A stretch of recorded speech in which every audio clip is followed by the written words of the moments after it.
On Sunday, voters in the eastern German state of Brandenburg will go to the polls in a regional election. The far-right anti-immigration Alternative for Germany is hoping for another strong showing. It's a tight race. The AfD looks to be just ahead of the incumbent Social Democrats. Part of the reason for that is the party's popularity among younger voters. So what's driving that support? DW's political correspondent Matthew Moore went to the city of Eberswalde, north of Berlin, to find out. Swastikas scrawled on election posters tell you a lot about the political climate in Brandenburg. But what they don't tell you is that young people are flocking to the far-right Alternative for Germany party in their droves. For the 24-year-old Social Democrat candidate, it's especially concerning.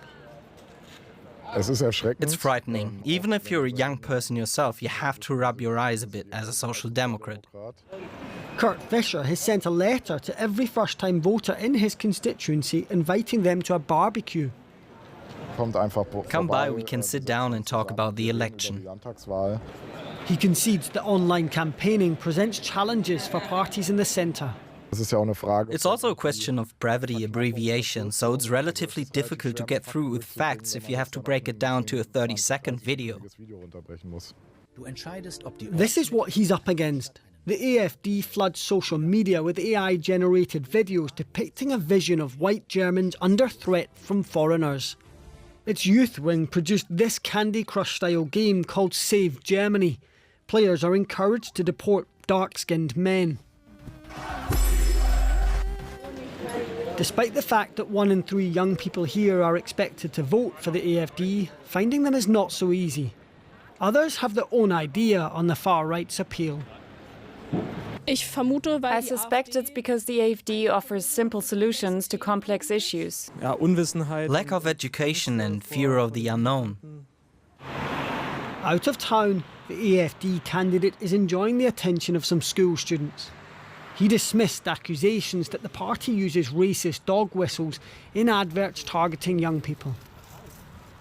In our country, that's interpreted as racism, but young people realize that we're not racists at all.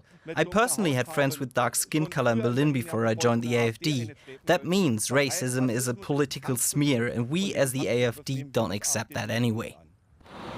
Whether the crowd is more interested in free merchandise than political debate is unclear, but it's impossible not to sense the momentum behind the party. My whole circle of friends votes for the AfD. They all do that. Half my family votes for the AfD. And you? I'm not sure yet. Undecided or unwilling to say, the real extent of the AfD support will soon become clear. DW correspondent Matthew Moore has been reporting from the region in the past few weeks. A lot of people are unwilling to speak about their politics with you on camera. What's that tell you? Yeah, it's always hard to get people to open up about their voting intentions, but it's especially hard when it comes to the AfD, and especially hard when it comes to young people. And I spoke to lots of young people in my reporting, and some would say to me that they kind of worried that their boss, if they were workers, their boss might see it and might not like their political opinions. Others, I got the sense that they were worried about backlash from peer groups, from their friends or their families, and that goes both ways. So sometimes it's people who are worried about saying, you know what, I like the message of the AfD.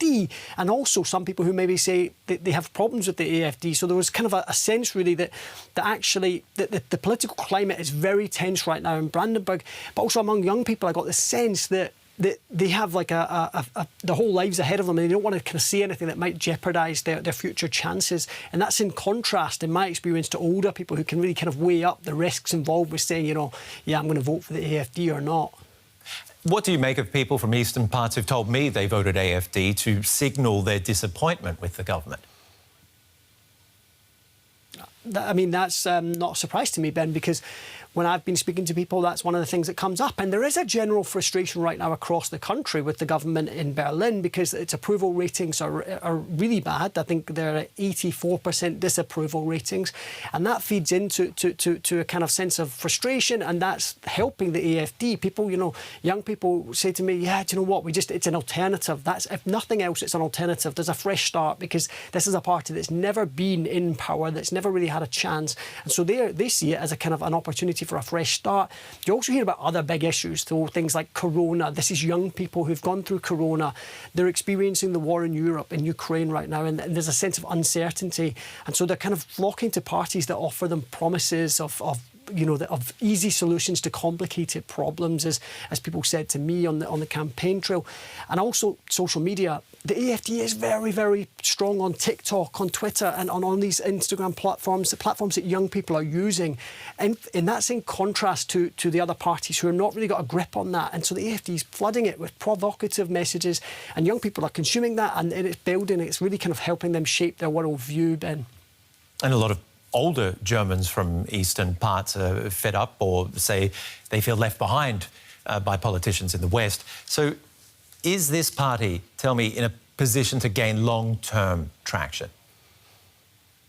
Their goal, Ben, is to reach power in Berlin by 2029. They've just come out first in one state election in the east, came second in another, and they're on par to come out, or on course to come out first in another this weekend. And so their momentum is behind them. The question is whether or not other parties are going to be prepared to work with them, because they consider them to be extremist and anti-democratic. So the AfD has a real battle on its hands as it moves forward. DW's Matthew Moore, thank you.